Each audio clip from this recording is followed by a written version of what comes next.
to normal now. Phone just fell on the floor. Hello, everybody. Welcome back to Football United TV. This is United Across the Globe. I'm joined by Rick, Paddy and Brush. We're talking about the Liverpool game on Monday. We're talking about the potential of Antony coming in and the potential of Harry Maguire leaving. So, you know what's coming right now. It's the intro.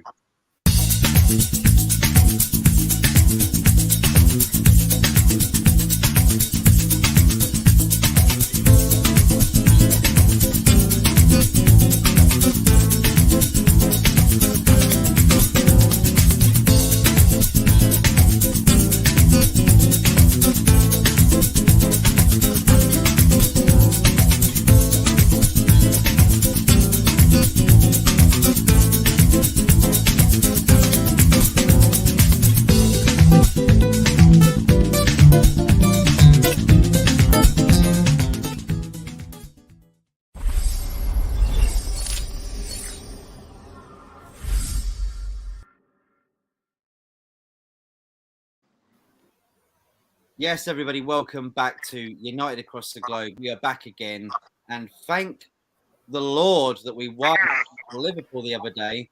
I'm joined by Rick, Brush, and Paddy. How are you guys doing? Very good. Yeah, nice to be here, Matt. Thank you for having us. How you doing, Rick? I'm good, man. I'm good. Just chilling. Just chilling, yeah. like Man United are at the moment, quite relaxed, quite calm. Chilling above Liverpool as well. Yeah, I know. It's difficult, isn't it, for them? We are going to talk about that, and I'd like to hear your opinions. I will start off with Paddy first, because you was at the game, mate.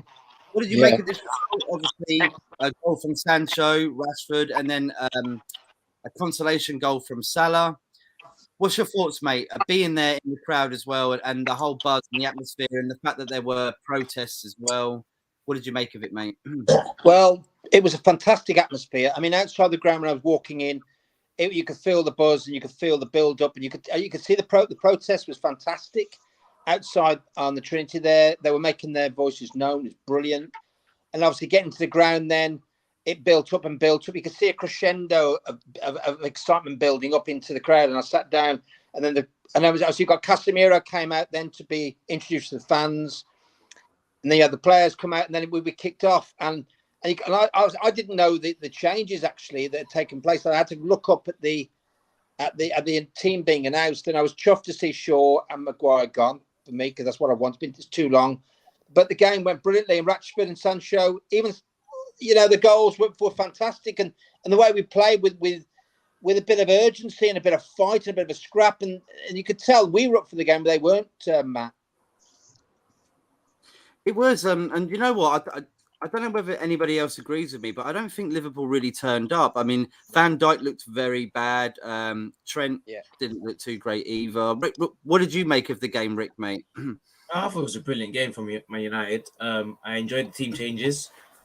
Finally, Maguire, as Paddy said, being dropped, same as Shaw. Obviously, this game as well, Casemiro coming in will mean the end of McTominay next game, which I'm very happy about. But no, all in all, it was a good game. It's good to see Sancho get a good goal, cool as ice. And the team playing pretty good football. I just felt that in the 80th minute onwards, we slacked a little bit. But other than that, brilliant performance from Man United. And Dalot has keys, and what's his name? Luis Diaz in his pocket. And it was just a fantastic game, honestly, man. Good to see. What about you, Brush, mate? Because I know we've been talking about it a little bit as well. What did you think of this result? And, what happened last year? We let in, I think, 9 goals from Liverpool. And I was kind of a little bit scared when Salah got that goal. I don't think it was anyone's fault necessarily, but it made me worry about that we might actually draw this game or even lose it. But we actually held on. And I think the partnership of Martinez and Varane, instead of having Maguire in there, was something to look upon and say, we need that to be our starting 2 centre-backs. Absolutely, mate. I mean, going into this one, I was dreading it, if I'm being honest, especially on the back of Brentford. And Liverpool haven't kicked the season off great, but they've still got players that can cause anyone problems. So I was very nervous. The back four did an amazing job, particularly Malacia and Martinez. You love to see that, the hunger, the desire in Martinez. It was aggression, but it was controlled aggression. The way he got stuck in, the way he stuck it on Salah, let him know what time it was. I also like that kind of gave Varane the confidence to bring out the best in him as well. It gave me flashbacks to how he was when he had somebody aggressive next to him at Madrid and Sergio Ramos. So that was great. All of the back four working together, high-fiving each other. It was lovely to see. Obviously, Liverpool weren't great, so we shouldn't get too carried away. We do need to keep our feet firmly on the ground. But if we were going to get 3 points anywhere, I'm glad it was that game.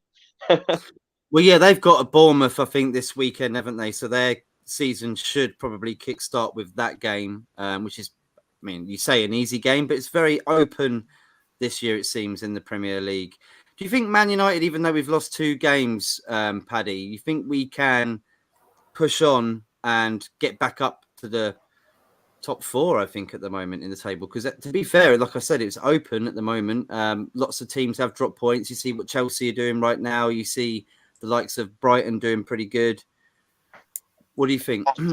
I don't know. I mean, let's not get carried away from the game. We were up for it. It was a massive game. It was the biggest. To be fair, it's the biggest game of the season. Liverpool, Manchester United is for us, especially. Even with the derby, it's our biggest, isn't it? It's massive. I don't know. I'll see how the next few games come up. I was looking at the fixtures today. Arsenal's coming up. Arsenal in form. They're a test. I don't know, but with the new side, with Casemiro, I'm interested to see how he comes in the team. I think he's going to strengthen that midfield. We need it. I think if the lads stay as they're playing at the moment, Ten Hag gets the best out of them, and he makes these big changes. By the way, he has to be ruthless. And I was really critical of Ten Hag just before the Liverpool game, thinking, are you going to make these changes, mate, or are you going to keep the same ones? Because if you don't, and he made the big changes. So I was pleased Maguire and Shaw went, and they're gone for me now. And Ronaldo, unfortunately, as well. But, yeah, I think we could do, to be fair. But if we keep that momentum going, great. And we strengthen, especially up front. But I saw Martial come on second half, and I said to the bloke next to me, Martial's on. I went, not for me. No, I'm still not. So I still think we need to strengthen that department. But if we keep that defence solid with Martinez and Varane, great. But then as long as we've got strength and depth in that department, because we put Maguire back in there, he keeps him in the squad. I'll worry about those games. And Dalot for me is not for me. No way again. He's gone. Don't care about that game. Well, sure. Solo, big up Solo as well for the main agenda. He's got a question for you, Paddy. He said, Shaw is going nowhere. He has to go. I'm sorry. Shaw has got. Malacia is going to cement that place because that kid, I watched him on Saturday. He's lively. He's happy. He's up for. And seriously, he's great. So Shaw for me is gone. And I'll tell you what, I will drive him to Land's End. I got no problem with that. Wow. Where is the Land's End? Is it a flat Earth? I don't know whether you want to. I don't know. It's Land's End, and then we can obviously get him over to the EU. Then further on to Middle Earth. I don't care. Just get him up, get him away. Because that bloke is a bad link. You put Maguire and Shaw against teams like Man City, and we're going back to square one again. What do you make of this then, Rick? As well, do you think? I hear Wan-Bissaka as well. There's a 15 million bid coming in for him. Do you think that Shaw might be potentially kicked out because of the way that Malacia played the other night? It was a very strong team from Ten Hag. Shaw won't get kicked out because of squad depth reasons, in my opinion. If United get another left back, then yeah, Shaw's gone. But I don't see Shaw leaving anytime soon. But I agree with Paddy. Malacia is taking over the left back position, in my opinion. I agree with that.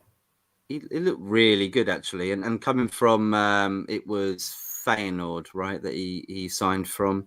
And they're a pretty good team, not as good as, of course, of Ajax and PSV, but Ten Hag saw something in him, right, Brush? And it's nice to see a player that can bomb forward and make the right tackles at the back and help out Martinez and Varane. I saw them kind of like working out together. I think that it was really good to see. Yeah, absolutely. As Rick touched on, I think due to squad depth reasons, we're not going to see the kind of clear out we'd like to see. But there's no doubt in my mind over the next year or two that squad is going to change fundamentally. There's going to be a lot of those old guard leaving. There is, and talking about old guard, maybe we should move on to the new guard. Do you think this might be happening? Antony from Ajax, I know we've been talking about this pretty much all summer. We should have really got him in May. I know the bid's going to be roughly around, I think it's around £85 million, which I think is about 100 million euros. I know it's clearly not probably worth it because we could have got him a lot cheaper. But at the end of the day, they messed up. They've got to now back the manager, right, Paddy? And I saw that today. I mean, apparently Anthony's representatives are going to stay in the UK until the end of the transfer window to get this off the ground. I read a few reports about Antony today. I mean, it's 94 euros I saw today. Now, I don't know the exact fee. And again, it's all speculation, which really is annoying me. We don't know the true story behind it. But do you know what? Is it going to happen? I don't know. But we get him in. That's another plus point. And then it lifts the club, doesn't it? You know what I mean? I saw, so I'm hoping it does. I mean, he's gone on strike now, doesn't want to play, which isn't the best. But he clearly wants to leave. So, and with Ronaldo going, maybe possibly get him off to Sporting Lisbon before the transfer window. I know that may not happen. Antony coming in, it would lift the club, and he's good, isn't it? He's good. He is good. I mean, is he worth that amount of money? I don't know, Matt. I don't think he is. I mean, to be fair, like you look at Nunes was around about the same, right? I think about 75 million, 80 million. Yeah, with that deal, I think it was around 65 up front with another 20 in add-ons. Right, yeah. So potentially the same sort of player, that someone with potential. So maybe it's worth just doing it. I hate to say that because I hate the money in football anyway. Rick, what do you make of it? Antony from Ajax coming in potentially. Maybe we could sign it. Good signing. Would bolster the squad, lift the club. Obviously, it would quieten down the anti-Glazer movement, even though I'm still pro-Glazer out. But I think Antony we could sign it. But the problem is United need to just hurry up and get the deal over because I don't want it to be another De Jong type deal where it's an all-summer thing and then we don't get him in the end. So we just need to tie up the loose ends and just get over with, to be honest. We do, yeah. And I think that's the thing. At least I think the Glazers, what they're trying to do, from what I can tell, is now they realise it's all on them. But if they buy the players that Ten Hag wants, then they can put the pressure on him. Do you know I get what you're saying, but I think we just need to just back the manager and just get the signings as soon as possible, and just take it from there. To be honest, because the team needs to get a league title. It's almost 10 years since we last won the league, so I'd want to see a United title challenge very soon. To be honest. Yeah, Matt, I've got to come in. Can I come in there, Matt? We've got to be really, because I'm really pro get the Glazer out, as Ricky just said then, but we can't get, because of these signings, now take our view off the final thing is that we get this lot out, and we've just got so regardless of trying to placate the fans with signings and throw money at it, the board are inept, they're incompetent, and this lot are parasites. So we've got to stay on point until we can get a new owner in, which I'm so hopeful we will do, Matt. So regardless of these signings to placate the fans, we've got to get this lot out, all of them. Absolutely, Paddy. They've tried this time and time again, and we can't be distracted by any shiny new toy they throw our way. The message has to be clear. It's Glazers out all day. Exactly. How do we do it, though? I mean, it seems like it's going to be a very uphill climb. They don't want to get rid of it because obviously they're making money from Man United. They're probably the only owners of any club in the Premier League that actually do take money out. And I know people say they spent so much money, but that's the money that Man United accumulate anyway from everything that they do, sponsorships and shirt sales, etc. So it's not exactly like they're pumping in the billions, really, is it? It's the money that we're making that is leaving us back in debt. Well, Matt, I'll tell you one thing. Where I was sitting, I saw police officers. Very rarely I see police officers just down by the side there. Now, they were there because possibly of a pitch invasion and closing the game. That's the first time I've ever seen that. That's obviously a precaution. But if we were losing 5-6-0, mate, those two police officers would not have stopped the crowd going on that pitch and stopping it. So I'm just saying that it's not over, this protest, mate. I'm just saying it will happen at some point. Something considerable will, because this protest is going to carry on, mate. It's going to and get bigger and bigger and bigger until, I don't know. It's got to happen. It's got to happen. And I'm praying. And I just think I don't know. I hope the team does well and it carries on the momentum, because the team is important. It's massive. But I still want, I don't know. I don't want coming on the ground and making, some illegal happenings. But it was interesting to see the police on the side there. Never seen that before with the stewards. Never. No, it's strange, isn't it? Because I know last time, obviously, people actually say that we broke into the ground. I'm not sure whether that actually is the case. It seems like we did. It was wasn't the door left open? No, I'm not sure if the door was left open. I think the United fans forced their way in actually on that day. Wow. Yeah. Okay. They got as close as the pitch, and then they were like berating Sky Sports, who were broadcasting at the time, and then the game got called off. That's what happened, I think. That's what I saw on the day. We don't want that. They were smashing up cameras. That will just fall into the hands of the Glazers and the inept board, what they would do. So I'm glad it didn't happen. But something's got to happen, Matt, going forward. We're in August now, at the end of the transfer window. Then obviously the 58 group are brilliant how they've arranged it. And that was the toll gate. You saw the toll gate and the pictures and the videos from the protest, and then coming into the ground was brilliant. But they can't ignore this. I mean, the shop was allowed to be open I didn't go to the shop, obviously. I won't go in there to buy anything, but it was allowed open. But this is going to get, we don't know how the team are going to perform. We're not there yet, are we? We're just not there yet after one game against Liverpool. We're not, so we can't get carried away. So let's see. That's the thing. And Brush, I'll ask you this as well, because you get a lot of Man United fans that don't really want to be involved in any of that. They just wanted to go to the game and just enjoy it and not be a part of any protests. And they wanted to buy merchandise. Paddy, I'm pretty sure you saw people going in and out of there with shopping bags. What's that all about? I mean, do these people not understand what the club means to people, or are they just sort of like not sure about what the media are saying and what fans are saying, and they just kind of want to keep neutral? Brush, do you want to come in there? So I'm taking over it. I'll comment on the Brush. I was gonna say it's a tough one, Matt, because obviously our fan base is so huge. Some people wait their entire lives to go to Old Trafford, and if they're traveling from far and wide to visit, and their kid turns around and asks them for a shirt, what are you to do as a parent? It's and then especially when you stage walkouts and stuff as well. If people have waited their whole lives to come to a game, they're not likely to walk out, are they? Agree. It's a mixed bag. So I understand both sides of it. But the key is, like Paddy touched on, it's persistence and consistency. This message has to go on throughout the season, not just, for a little bit to gain momentum and then we quieten down if results are going right or if the signings work out. No, this has to be the long-term vision. The actual logistics of getting them out is very difficult. The only thing we can do is come together and apply pressure in whatever ways we can, peacefully. What do you guys think of the Casemiro signing? Do you think that is a panic buy? I know he's 30 years old and it's around £375,000 a week, which I'm pretty sure is the reason why he decided to leap for this deal. Rick, what do you think? Casemiro, good signing. Oh, brilliant signing. The guy's a brilliant CDM, and he's going to take over. He's going to bench McTominay. So I'm happy with the signing, to be honest.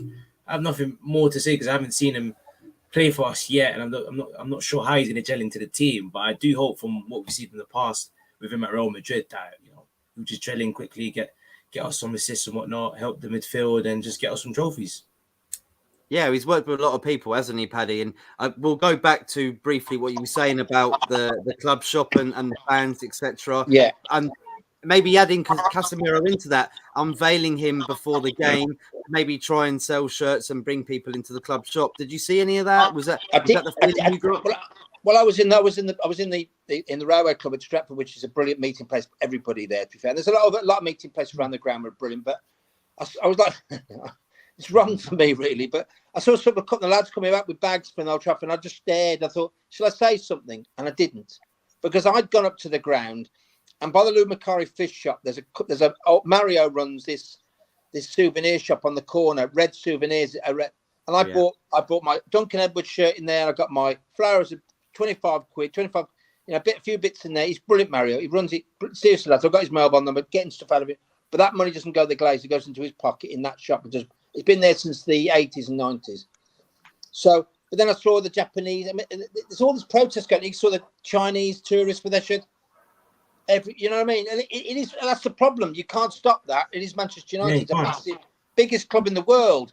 But as a football fan who's gone there since the 70s and late 80s, and then seeing this going on with the Glazers, it's very hard to turn around to these people and go, "What are you doing? What are you doing?" They probably go, "What?" And you might just go, "It'll go. Don't do that." Well, it's like me going to Boca Juniors. I'd love to go and see a Boca Juniors River Plate game. And imagine like they're going through the same sort of turmoil. I would be just fascinated just to go and get a shirt, and because I can kind of understand it. But at the same time, I think education to some people as well to say, look, this actually is a big deal to the people that not just live in this country, but the majority of fans that have supported the club for many years, that know it inside out. That if you don't buy it right now, it would help us to be able to get back on top of the league. Yeah, exactly. I mean, we need those good times back. It's not about, Casemiro buying shirts with Casemiro in the back, or Luke Shaw. I'd be mad to buy that one anyway. But and Maguire. But they need to be educated as to this club and its history. Go in that museum and see what the past reflects the future, because the future is so important now. And to get this club at least back on par, we won't be with Liverpool, Man City, especially Newcastle coming on next year. But just to educate these people, even the youngsters, that Manchester United is the biggest club in the earth, and we've got to get back on. We've got to get these greedy people out of this club as ASAP. So don't buy nothing in this club, in this shop. Do not boycott it. I put a tweet up actually before all this stuff really happened, and I was saying, like, please don't, if you can, please don't buy shit. It got a lot of retweets and likes. I was quite surprised actually. Brush, who's already in the house, I don't know how you're doing it, mate. You're in two places at once. Got the popcorn out there. Paddy, there you are again, and you are here as well. Thank you so much. Yes, subscribe, share, like if you can, everybody. Bargav, Arsenal fan, what up? Has the Glazers out movement ended? And I think Brush will probably say no, and it's a very long time that won't end unless they leave, right? Absolutely. It's not going to be too quick, but I think they're realizing that actually they're shaking in their boots a little bit because of the bid that's coming in. I'll tell you what, Matt, there was people right at the beginning who were onto this very early. You'll remember when they broke off and created FC United of Manchester. I mean, back then I was a teen. I didn't fully comprehend what was happening, but those people were on the ball back then. So protests and things have always been going on. It's just not been reported on, and we didn't have the same social media presence back then. Agreed. And I understand these fans as well that started FC United of Manchester, because obviously clearly they knew what the Glazers were going to bring to the club, which is pretty much nothing. I mean, you look at what Alex Ferguson had to do. How did he replace Ronaldo? He brings in Valencia and Ashley Young and other players as well. I mean, the main thing for me is, when you look at that Chelsea takeover now, there's specifically an anti-Glazer clause in that takeover. You can no longer buy a club in leverage in the way in which we were taken over. That says it all, really. It does. Anyone agree with that as well, Rick? Yeah, I agree. Oh, and I just want to touch on the Casemiro thing as well, please, Matt. Please, go for it, mate. So I had mixed emotions when I first heard the news. Only United have the ability to piss me off even when making a good signing.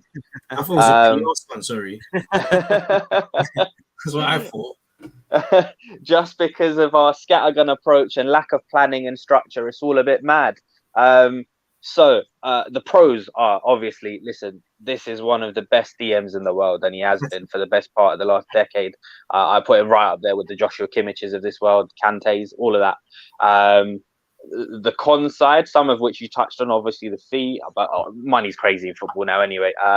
The wages being paid $350 a week, wrong side of 30. He is assigning very much for the here and now. It's not for the future. But I do think he immediately comes in and improves this team. Obviously, actions speak louder than words.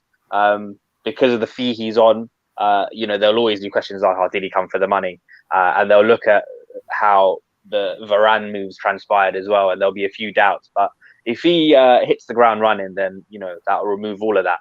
But then when I come back to the structure and the lack of planning and stuff, what I had to get my head around was, all summer people have been telling me, experts on Ten Hag, on how he likes to play without a proper DM and that, and we've just gone and signed a specialist DM.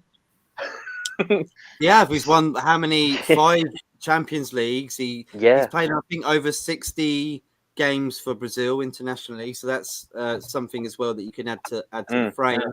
Solo says him and Fred in the middle of the park. I'll tell you what. Now that we got him, I really want Frankie de Jong. Because I think now it makes sense, because now you've got Casemiro, who, as a DM, he's a destroyer DM. He gets stuck in there. He can clean up, provides protection to the back four. And then if you get a ball progressing midfielder as well, like a Frankie, then our midfield problems would be solved. We can't just one here for Brush. I'll go back to you because there's a question for you actually. Big up Matt Paddy, looking smart, suited and booted. Paddy, we are not the biggest club in the world anymore, bro. We are immensely, and I tell you the reason why I say that, because we're always headline news, regardless where we are. Why are we always headline news? Because we're still the biggest talked about club in the world. I know what Solo is saying, because we're not at the top, and we're not. But I'm gonna say, if you step out the box slightly, we're still the biggest in the world, in my view. Still are. I know you got Real Madrid's and you got your Barcelona's and you got but Man City, yeah, of course, Man City are on top and they're winning all the Premiership, they're winning all the trophies, and we're not winning it. We're Europa League, where all the big clubs are in the Champions League. I get that, but I'm still in my head think that we're the biggest club in the world. Because I'm obviously a bit biased with that. I'm going to say that we are. I think we are by fan base as well, and I think it is dropping, unfortunately, though, as well over time. You see, Man City are gaining momentum, aren't they, with how much money they make for sales of shirts and merchandise, etc. But they're not the biggest club in Manchester. They're the Etihad, as we all say. Yeah, good Etihad. Yeah, it is. They can't fill a stadium like that. The other night, Man City would cry and beg to fill that stadium that happened the other night. They didn't. They can't. They're like, begging, would you like to come? Would you come and watch our games? It would be half price. That's how it is at City, regardless of Haaland and God. Yeah. We might even have to play there sometime, and we'll at least sell it out for them, won't we? That's the main thing. If we do get a new stadium. Going back on what you were saying, Brush, as well. Having De Jong in there, because I think we need to place Paul Pogba. We haven't done that. We haven't replaced him. I know necessarily he wasn't on form for Man United since he signed. But and again, Paddy, Matt, this is one of the other annoying things. We wait till Pogba leaves to bring in a Casemiro. Why didn't we bring in a DM all the years we were trying to unlock Pogba? Maybe it took Ten Hag to realise that. Everyone kind of thought that McTominay. I mean, Jose Mourinho was such a big fan of McTominay, wasn't he? He was like, I like this player. Well, I don't really. But that's because he likes his brand of dead football, doesn't he? He loves it. He just. Well, Roma are not doing too badly. They bought some players. They bought some good players this season for the Italian Serie A. It's quite dead actually on transfers. Rick, do you think De Jong will make the difference then? If we get him in, do you think we can push on for top 4? Yeah, definitely. We just needed someone that could be that link between defensive midfield and attacking midfield and get the push the ball up and whatnot. So yeah, I think if we get De Jong, we could challenge for the title. But I think though we'd need a striker and we'd need a goalkeeper that can play out from the back. Like I'm not saying David De Gea is a crap goalkeeper. He's world class, but I feel like De Gea is limited in how he can play from the back. Like he hoofs the ball up a lot, which sometimes is the correct thing to do if you want to play Route 1 football, if you want to drive a team up forward quickly. But I feel like we need to start following the new philosophy. That's what was going through like City, like Liverpool, where they pass from the back and whatnot. So yeah, I feel like De Jong is another key to taking us to the top 4, but we still need 1 or 2 more signings to, solidify us and even probably make us title challengers as well. Yeah, that's a really good point. And do you think we should just be paying the money for him? I know he's got a thing happening with Barcelona. I think he's waiting for 17 million, isn't he? From wages and whatnot. Yeah. So do you think just I think other clubs were saying we'll pay it for you. It's okay. So I don't know why Man United are like sort of stumbling over that. You can clearly get that back if he does take him to court, which he probably would. They said they would pay him in the next 3 or 4 years. So just give him the money, pay it, and then hopefully maybe get it back from him, make a deal in the contract in that way. Paddy, what do you think? Do you know what? Do you know the problem we've got, and Brush will back me up on this, is the incompetence with Murta. You've got the incompetence with the rest of that hierarchy who are involved in these transfer dealings. I know it's not easy to do transfer dealings, but like you say, Pogba hasn't been replaced, and now this has all been late in the day. You got a week to go now for the transfer deadline day. We've got to get De Jong in. We might be able to get Antony. If this goes to like the minute before midnight, it's clearly embarrassing. That is the only thing that's come out of the win the other night. We're still involved in stupidity at the top. They're probably in a room looking at each other. Well, what do we do now? I don't know.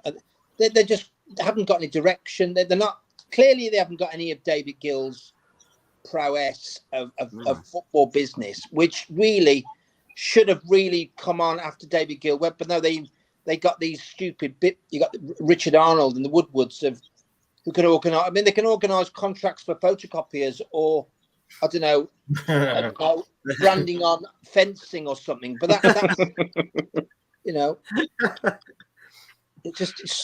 sorry, Matt. Was that the question? Sorry, I've just got a little. I just want to come back on. I'm glad you took it on to another level. Actually, to be fair, I would have wanted to ask you that if I'd have thought about that. Brush, sorry, what you can say? Yeah, no, and this is the problem. And the week before Casemiro arrived, we were shopping in the bargain basement for the likes of Rabiot and Arnautovic. So it's all madness. And his mum as well. We had his mum involved. Can you believe that? How can his mum's involved. So, you know, he's a very naughty boy and he can't come. I'm glad he didn't. Good. Well, I was saying that they were going to give her like a cruise ship load of Chanel No. 5 in order for him to sign, just to make her happy. And this is the other thing as well, actually, that we've stumbled onto. It's not just about the quality of the player. We need to look at what attitudes and personalities we're bringing into that dressing room. Because that dressing room has been broken for a long time and we need the right people in there. One of the things Fergie used to do when he used to call up and ask about players was he obviously knew what they offered on the pitch playing wise. He used to phone people up and ask them what they're like as a person. What's their family background like? Are they settled? Are they married? Like, what do they do on the weekend? Do they drink? Do they party? Yeah, Brush, good point. I'm going to throw this in here. Do you know what Alex Ferguson used to do? He used to have the security guards at every club in Manchester on the payroll. So if any of the players like Giggs or Butt or Scholesy in a club, these bouncers will ring up and go, he's in here. He'd be right down there going, you're not playing next game. You broke. Oh, Matt, I remember Sharky telling the story, right, about him going into him and Giggs's flat at like 2 a.m. to break up a party, sending everyone home. It's worth it though for memory, isn't it? You'd be like, "Oh, Gaffer's here, crap!" Right, and you can sell that story, like so. Yeah, I can see what the players did it anyway. They were like, "Sod it!" Like, I'll miss a game, but at least I can tell this story when I've retired. Probably not Giggs actually at the moment because he's got a lot of stories to tell in court. Terrible, guys. I look at what's going on the pitch. We are nowhere near being the biggest club in the world. Ouch. Can I come in on that? Bless him. Absolutely. Fire away. But you know what?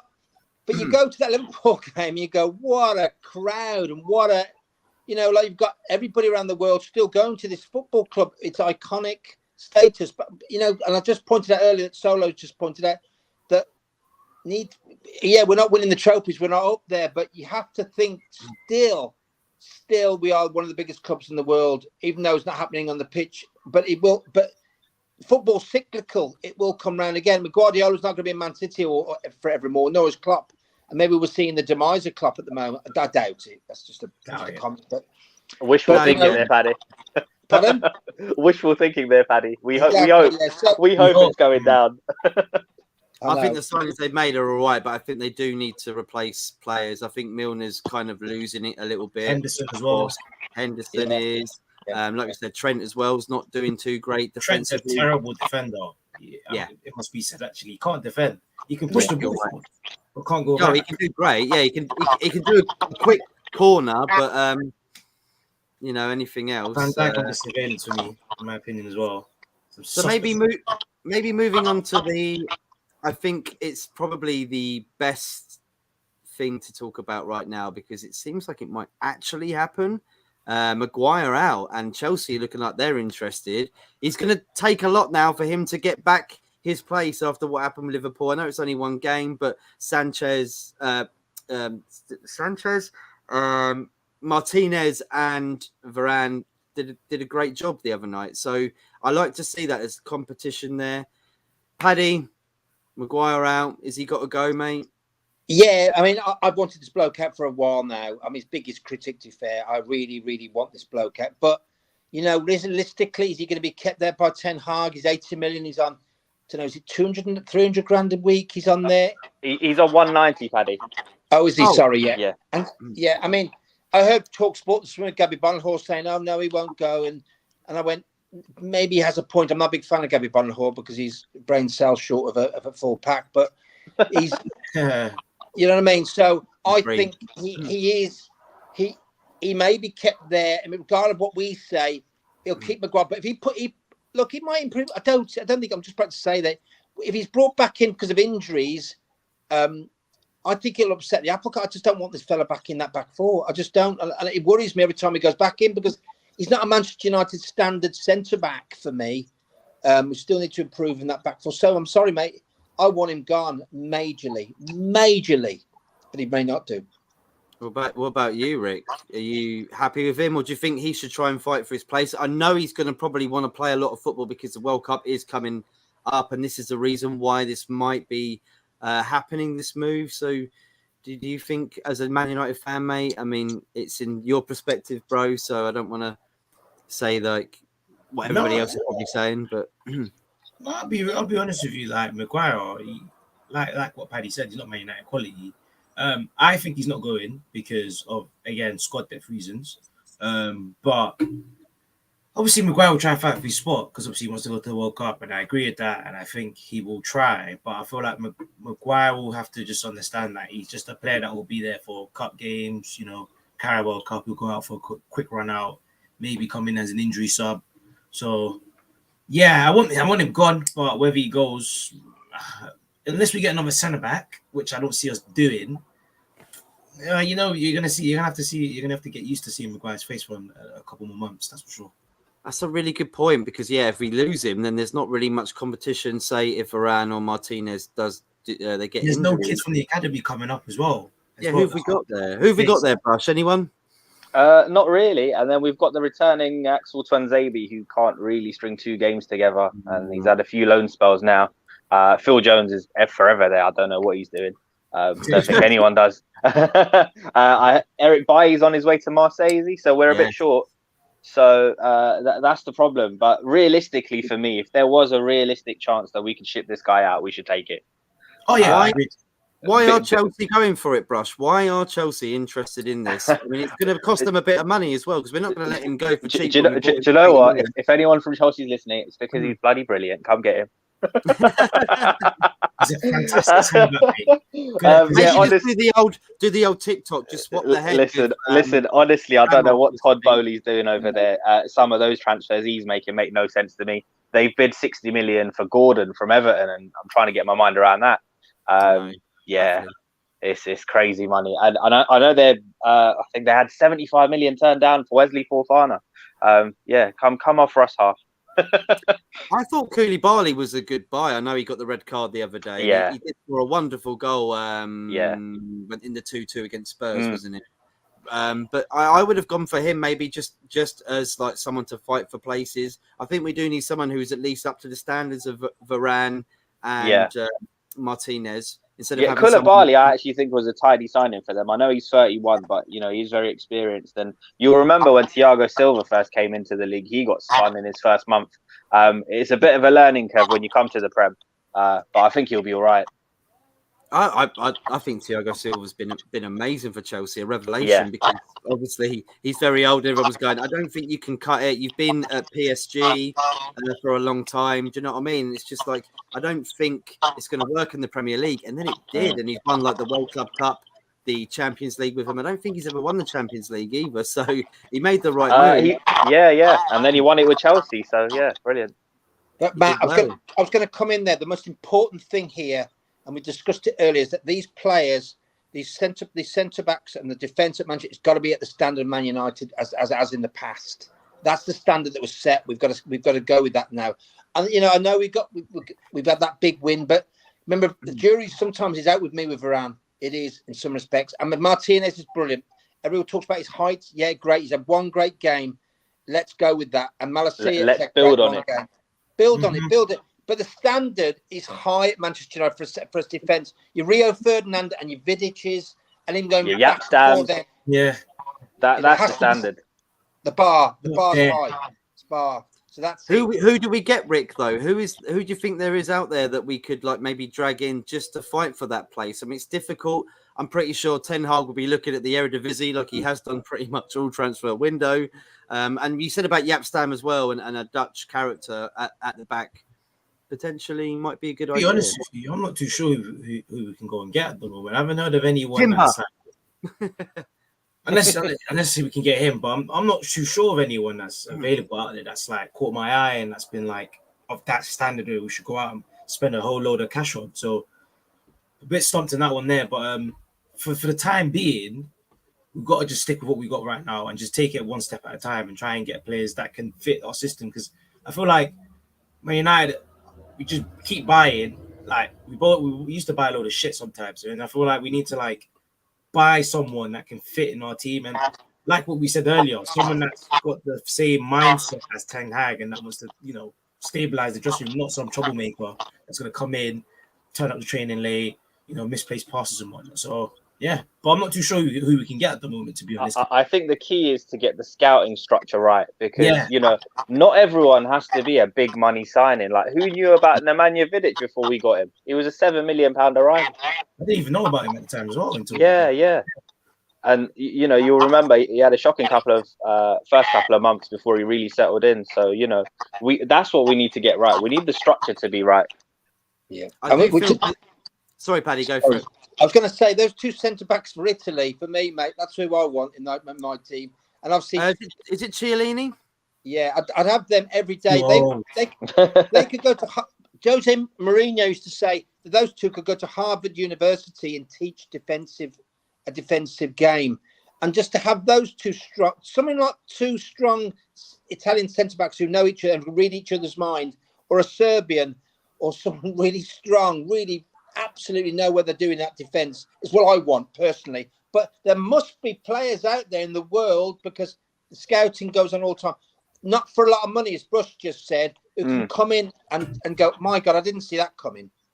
Yeah, and that's the thing. And it happens. If we look at teams like Benfica and Porto over the last decade, the amount of players they've identified, unearthed, trained and sold on at huge profit. For a club of our size, we should be able to go and nick their entire scouting network if we wanted to. We should be. I'll tell you what, Matt. River Plate. I mean, Man City got, and I was really upset about this. River Plate, not defender, got Alvarez from River Plate. Now, who saw that coming? They was being moved. Do you know what pissed me off about that, Paddy? It's because we were linked with him all December, and Ralph wanted him, and they told him no. And then we didn't. And then we got rid of Ralph, and then Ralph was right in the end. Right, Rick, and 14 million that kid cost, and he's going to be brilliant. You watch him. Go on, Rick. Sorry there. No, I'm just saying how we could have also got Kurt Barley, but typical Man United taking forever to get players. We were after him for years, weren't we, mate? And we missed out as well. And then we said no, and then we just thought we'll get Maguire for 85 million instead. So I don't know what's going on over there, to be honest. I said this to you a few weeks ago. Something not there is a bit fuzzy, mate. We're doing everything at state funeral pace. That's the problem. All the incompetence and we are incompetent. We can't see wood for the trees. When they need to get someone in there who's going to. How many people they had in these positions where they go, Yeah, we've appointed this man. Yeah, he's going to look at these bitches. No, we got rid of him. Or I've got this man in now. He's going to look. No, we got rid of him. I mean, who's doing? Is it blind man's buff at United in his interview? I don't understand. It really is, Paddy. It's the blind leading the blind, mate. It's mind-boggling. They don't have specialists who have a big CV and experience in the right positions. They've got people who are learning on the job. Well, I don't understand this. David Gill's at this club and Sir Alex. They keep quiet. They're there every game. But David Gill must be on these interview panels going, yeah, he understands. They recruited people in the past, and so did Fergie. I don't understand that. Are they really kept out of the club and don't have any say whatsoever? I'm suggesting they don't. That's all I can think. Is like they're not a part of it, but they can't say much because they are under the books, aren't they? They are a part of what the Glazers wanted in. They go and have board meetings with them and dinners with them. So clearly they are protecting them a little bit because you don't hear anything from David Gill or Alex Ferguson. Imagine Alex Ferguson is like the greatest person of our club of all time, and he's not come out and said anything about the structure of the club at all. I don't understand that. It's very strange. It's very odd. And also, I've been watching Twitter, listening to Twitter today, and Brush will back me up, and my other guest, is that it's like North Korea here. And like Lou Macari went on MUTV about a week ago talking about this future stupid signing, Rabiot and his mum and all that. And they went, oh, no, who was he? And they got into, oh, no, Lou, you can't say that. No, don't say that. It's like Nazi Germany, North Korea, this is. It's like you can't criticise the club in any way. It needs to be dragged out of this club and have freedom of expression and some real, come on, get the fans involved. Not like, no, don't say that. No, don't say he's crap but he is though. No, don't say he's brilliant. Paddy, the guy on MUTV that came out and said the truth, didn't he, about Rabiot? He said, I don't know what you're doing. Lou Macari is a legend. Got to love Lou. Got to love Lou. If any of you get a chance, please go and listen to the MUFC podcast episode that they did with Lou. He does a lot of great work as well, helping out the less fortunate. Great guy. Brilliant. Yeah, please go and check that out. We are going to finish up nearly, but I'm going to talk about obviously Saturday's game. Southampton. Is it a win, draw, or a lose? Rick, start first. What do you think is going to happen, mate? Predictions. Win. Only if we keep the same team lineup, and add Casemiro instead of McTominay. Then it's a win. Simple. And you know what's going to happen, Rick? McTominay is going to line up alongside Casemiro. If I see McTominay line up, throw my phone in the telly. Imagine that. I'd be absolutely steaming.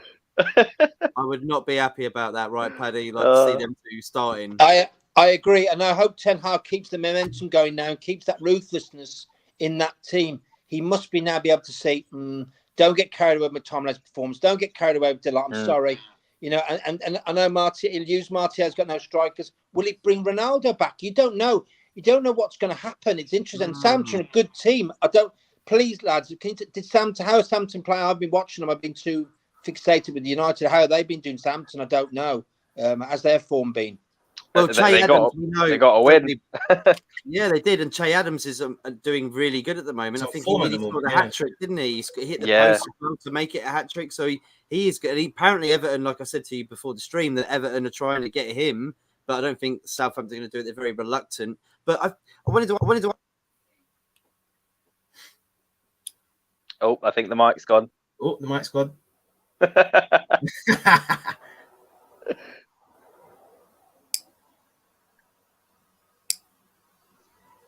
But yeah, on Southampton are one of those teams where every year I tip them to struggle and they somehow keep pulling it out the hat. I just wonder how long they can keep it going for. I was going to ask, sorry, I spilled drink on the laptop, so I was like literally swirling around on the cursor. Mate. I was going to ask you about Ward-Prowse maybe joining Man United. Would that be a good buy? Because I know a lot of clubs are looking at him as well, and I don't think so. But what do you guys think? It's a no for me. Obviously, he's fantastic on set pieces and that, but I think for us to get back to where we would like to be, we need to be aiming a bit higher. He's not the standard at this club at all. And this is a mistake we've made throughout the years where we give these average players big contracts and we're stuck with them. and then we can't sell him, and then they turn around. Bar's high. Yeah. The bar's high now. Yeah, lads. need to need to get rid of this English bias as well and just go based on talent. Yeah, Yeah. finally. Yeah. I mean, it's going to be a tough game, right, Paddy, against Southampton, because they've done not too badly. And we, in the past, especially, I know with that the kit problem that we had with Alex Ferguson and Matt Letizia 5-3, as well. Yeah. Did you say what you thought about this game and whether a win or not? I think we'll win. I think the momentum for this game is going to really drag us through on this. I really believe that. And usually I'm quite critical, quite negative. Once people say I'm negative, but I'm quite realist on the players. And if he keeps that sentiment, and Rich just said about bringing Casemiro into that, stealing that midfield, and Rashford and Sancho, their confidence is high now, isn't it? They must be buzzing these players. I was very happy for Martial as well. He came on, did well. Still not convinced by him though. Because he's let us down one time too many. But in terms of cameos, he showed he can still offer something to us. I think he did well when he came on, but I think you look at it Sevilla and the fact that they just was not interested in having him whatsoever, and pretty much no other club. And it kind of makes me wonder. You got a player there from Man United who was bought for like 50-something million, wasn't it, after add-ons and after a few years from Monaco. Why is no one interested? Sevilla should have gone, this is like, we can at least take a bargain on this or a gamble, sorry. But they didn't want to. And I just think, well, Man United just sort of stick with it. These players like Jones and Martial, they've been there since 1975 for me. And they've been there too long. They've been there too long, and they've got to get out the club. I saw somebody heard the radio talk sport this morning saying that Martial really shocked about his performance. It's one game, mate, please. And the pre-season, they got carried away pre-season. Don't get carried away. It's a long season.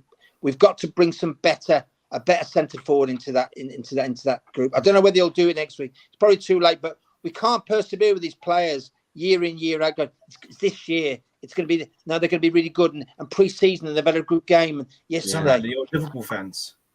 Actually, a good point. Actually, it's the first game. The first goal that he scored for Man United was against Liverpool on his debut. It was Liverpool. Yeah, that's it, Liverpool. And he hasn't turned up since then. I know, it's weird. It's about 7 years ago, that one. Yeah, and he's like the player that scored against Aston Villa, the Italian lad. You never saw him. Mikado. Yeah, the next best thing. No, he wasn't. Goodbye. I know Martial's a bit different. He's a bit more classy and he's been out, but he just isn't for me at that standard. Again, we talk about the standard at United. I'm sorry, I've seen them over the years. He isn't the standard moving forward. For me, it's a consistency issue. There's been various things that have gone wrong, and he's not helped himself either. But it's frustrating because I do see qualities there. I had a similar feeling whenever I used to watch Nani. Once every 8 games, he looked unbeatable. But it was the games in between where you were pulling your hair out. Yeah, he should have definitely taken over that role of Ronaldo when he left. I think that was his chance, and he just literally blew it. He was a great player. I think that pressure might have got to him, Matt. The fact that there were so many comparisons to Ronaldo, because that was an impossible comparison at that time. Lads, I said that the problem at Manchester United, there's a graveyard full of Manchester United players going back from Gary Birtles onwards. They just didn't. When they turned up the club, it became too big. It came too big for them at the club. They didn't become the Brian Robsons. They didn't become the Steve Bruce or Pallister. Those players that really excelled at this club, some of them just don't make it and don't cut it. I said to Dwight York 5 weeks ago in the gym up here. I said, Dwight, you're one of my heroes. You made it, and I want to thank you for what you did for me in '99, that treble week season. And you can go. I can look in that museum and see you as one of the greats, but the players at my club now, they're not fit to actually be in that museum. That's what I said to him. That's what I said to him. Brilliant. That's perfect. Exclusive from Dwight York there, everybody, ladies and gentlemen. Thank you. I caught him in there. So we're going to end it off now. Maybe just a quick answer of the score prediction against Southampton on Saturday. Rick, what do you think, mate? 2-0. Paddy? I say 3-0. Ooh. Brush? I'm not going to jinx it, mate. I just want a good performance. There you go. Okay. I'm going to say 2-0 to United, but that's being biased. I just want us to build on this because The mood since Monday has been so great, and I don't want it to go down now. And do you know what, lads? When I drove home, and I didn't get home till 1:30, I'll tell you one thing. It was great to go to work the next morning happy rather than listen. in a sad mood. Yeah, Paddy, I'm sure you were the same, mate. Just waking up with a big smile on your face, it's unbelievable. It's the best. It's the best. What's that, Rick? And I said it felt brilliant, and I think that we could ban other football clubs without embarrassment. So now we are off Football United channel, so we are kind of like we talk about every single team and club around the world, and we don't like to be too biased. But I'd like, because it's a United Across the Globe show, and we can be biased. Any messages to Liverpool fans right now after losing 2-1 on Monday? Rick, go first. The team's dumpster fire, mate. So, Paddy. Do you know what? I was so shocked by their performance. They got really, regardless of the other players are out. I mean, Gary Neville picked up on about the injuries. I mean, Van Dijk isn't the same player, and it worries me the fact that and do you know what? Losing Mane for them, that's maybe going to cancel their season out. Yeah, I agree. He's done well for Bayern Munich recently. He's been scoring goals. It's brilliant. I know it's not that hard, and they'll probably win the league even if he didn't go there. But in my opinion, I think they haven't replaced him. But Matt, they haven't replaced Mane, and that is going to be Klopp's Achilles heel this year. Yeah. Rush, what do you think? For any chat for Liverpool fans that might be watching right now? Listen, I just want them to know that on Monday night is when their title hopes ended. Yeah. We are speaking too soon, aren't we? We're speaking. Bye title, Liverpool. Listen, the levels are so high now. They missed out. What was it, 92 and 93 points last season? It was ridiculous. So, between them two, they probably look at draws like defeats these days. So, I'd like to think that we put the nail in the coffin in game week 3. I hope so. They've only got 2 points out of 3 games, and we've got 3 points out of 2 games. We've lost Matt, more. the annoying thing about that, I said that earlier, is that none of them on the shows I listened to on the way back from the game just gave us well done, lads, Man United. They were all bitter. All of them were bitter on the show, and I thought that just says it to me, because they've been up there. Even Carragher, I don't think he was upset. You could tell that they're upset that they're the big, they're the big I am. They're going to win the Champions League. They're going to win the league this year. It ain't happening. It ain't happening, is it? Job done. I don't think so. I'm going to go with that. I know Ronaldo literally walked right past Carragher in the interview and shook Gary Neville's hand, and he shook Roy Keane's hand. And Roy Keane was like, "What are you doing?" And he was like, where do you think I should be? He's like, I think you should be playing, mate. And he's like, yeah, I know, I want to be playing. I just think that's really cool that they have their little thing. Guys, we are going to finish up now. Thank you so much, everybody. And Luca, smash a like, share, subscribe if you can. Rick, thank you so much for coming back on, mate. Where can everybody find you, mate? Top one for coming on again. Cheers, mate. You can find me at Rick Sanchez DJ on Instagram and Twitter. Brilliant, Rick. United stuff. Great guy on the music production as well. Please go check out your music, man, because it's awesome and wonderful DJ as well. I've seen your stuff, mate. Honestly, it's really good, man. Thank you. Good to see you working the circuits. Paddy, where can we find you?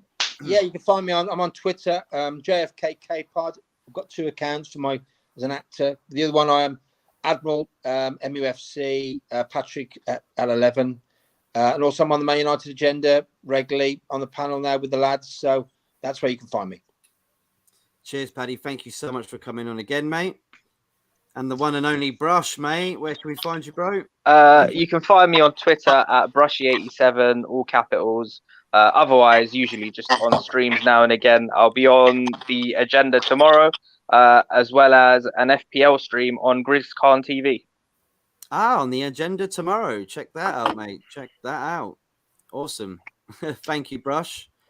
Brilliant. And thank you, everybody, for tuning in as well. We are back again later tonight with Marley from Brazil, talking all things Arsenal for Gunners from all corners. So, they're top of the league, so they're going to be pretty happy, rubbing their hands, aren't they, at the moment, unfortunately. But until then, and then I'll be back, I think, Thursday. So we'll see you again soon. Until then, everybody, enjoy the rest of your week. And good to see you, Rick. Come on United. Can I just say, Rick, I'll be in touch with you, mate. All right, and thanks, Matt, and thank you, Brush, as well. Good to speak to you. Rick, I'll be in touch, mate, if you don't mind. All right. Yeah, sure, mate. Show me. Yeah. There you Mate. go. Thank There you, you Matt. go, Thank you, people. Brush. Bye bye. Thank you, guys. Bye bye. Bye bye. Bye bye.